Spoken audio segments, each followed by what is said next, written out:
সুবহানা রব্বিয়াল আযীম ছোট্ট একটা শব্দ শুনতে লাগে, সুবহানা রব্বিয়াল আলা পড়তে হয়তো 1 সেকেন্ড 2 সেকেন্ড লাগে, কিন্তু সেটার গভীরতা আমি যদি রহমতের চশমা দিয়ে একবার দেখতে পারতাম, হয়তো এই সুবহানাল্লাহ জিকিরের সামনে সারা পৃথিবীটা অনেক ছোট মনে হয়ে যেত। সুবহানাল্লাহ।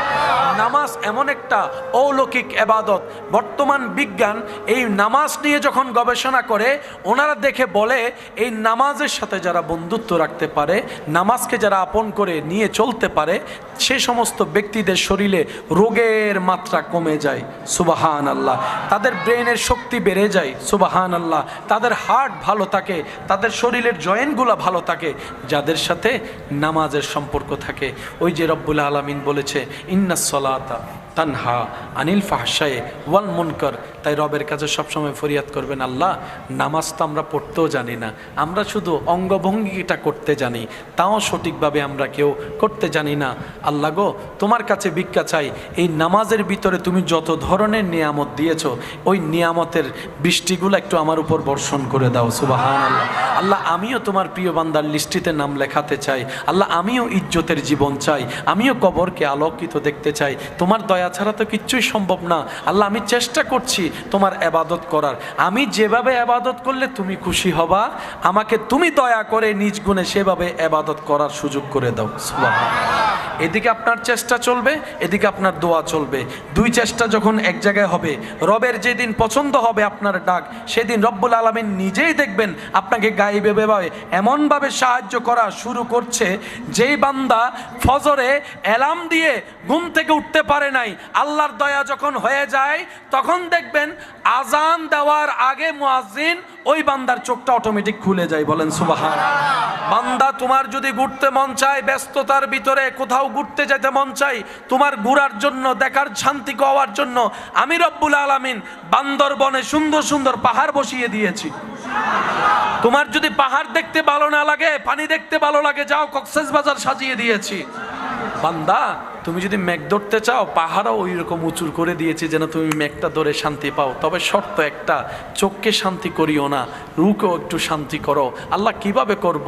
রব্বুল আলামিন বলে পাহাড়ের সৌন্দর্যতায় মুগ্ধ হয়ে চোখের শান্তিটা তুমি করে নাও, সাগরের সেই ঢেউয়ের ছন্দ দিয়ে তুমি চোখের শান্তি করে নাও। কিন্তু আমি রব যে বানিয়েছি এই কথাটা চিন্তা করে একবার আমি রবের প্রশংসাটা করো। আমার রব কত সুন্দর করে পাহাড় বানিয়ে দিয়েছেন। সুবহানাল্লাহ। আমার রব কত সুন্দর করে সাগরকে ঢেউয়ের ছন্দে ছন্দে দিয়েছেন, যেখানে কোনো মেশিন নাই, যেখানে কোনো মিটার নাই। সুন্দর সুন্দর করে 5 সেকেন্ড 7 সেকেন্ড পর পর এক একটা ঢেউ, দূর থেকে সে ঢেউ দেখা যায় না, কাছে আসলে কেমন জানি ঢেউ রূপান্তর হয়। আমার আল্লাহর কত সুন্দর কুদরত, আমার আল্লাহর কত সুন্দর কুদরত, আমার আল্লাহর কত সুন্দর কুদরত। রব বলে চোখকেও শান্তি করো, আমার প্রশংসা করে রুহের খাবারও দিতে থাকো।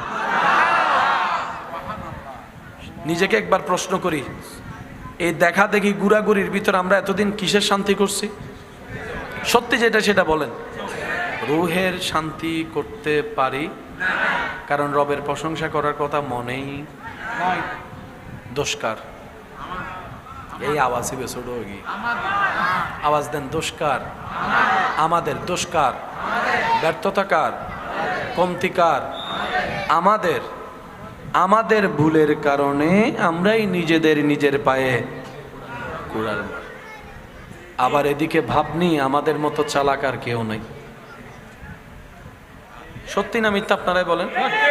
সামান্য একটা কথা বলি আপনার, মানুষ একা বসবাস করতে পারে, মানুষ একা বাঁচতে পারে না, মানুষ একা বসবাস করতে পারে না, মানুষ একা থাকতে পারে না, মানুষ একা সইতে পারে না, মানুষ একা রুমের মধ্যে থাকতে পারে না, বোরিং বোরিং লাগে, ভালো লাগে না কিচ্ছু। আবার সেই মানুষ নিয়েও থাকতে পারে না,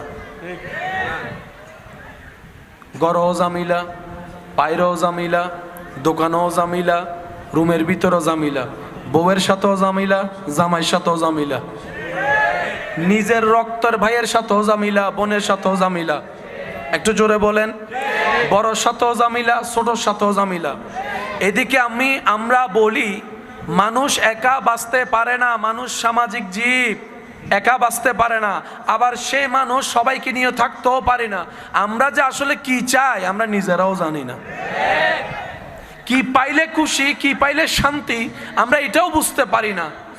সেজন্য বুঝবেন, মনে রাখবেন, আসল সুখ শান্তি আমাদের প্ল্যানিং চিন্তার সাথে সম্পৃক্ত নয়। আল্লাহ এবং রসুলের দিক নির্দেশনা মতে যে নিজেকে তসলিম করে মুসলিম হবে, হাতে হ্যাঁ বলবে, নাতে না বলবে, তার জন্য দুনিয়াও শান্তির হবে, আখেরাত ইজ্জতের হয়ে যাবে। বলেন, ইজ্জত কি ছিনানো যায়? ইজ্জত কি হাইজ্যাক করা যায়? ইজ্জত কি টাকা দিয়ে কিনা যায়? অনেক ভাইরা বলবেন টাকা থাকলে অনেক কিছু হয়। আমি শ্রদ্ধার সাথে বলবো, ইজ্জত সেটা নয় যেটা মুখ থেকে আসে, ইজ্জত তো সেটা যেটা অন্তর থেকে আসে। সম্মান প্রশংসা সেটা নয় যেটা আপনার সামনে করা হয়, সম্মান প্রশংসা তো ওইটাই আপনার অবর্তমানে দূর থেকে যে মানুষটা হৃদয় থেকে ভালোবেসে আপনার সম্মান করবে। সুবহানাল্লাহ। তো এটা আসতে হয় কার থেকে? আওয়াজ দিয়ে বলুন, কার থেকে? ওয়ালিল্লাহিল ইজ্জাতু ওয়ালিরাসূলিহি ওয়ালিল মুমিনিন। আর সেই রব বলে সবার চাওয়া যে ইজ্জত সম্মান, ওই ইজ্জত আমি রবের জন্য, ওই ইজ্জত নবী রাসূলের জন্য, আর ওই ইজ্জত কিয়ামত পর্যন্ত আমার মুমিন বান্দাদের জন্য আমি আল্লাহ বরাদ্দ করে দিয়েছি। বলেন সুবহান।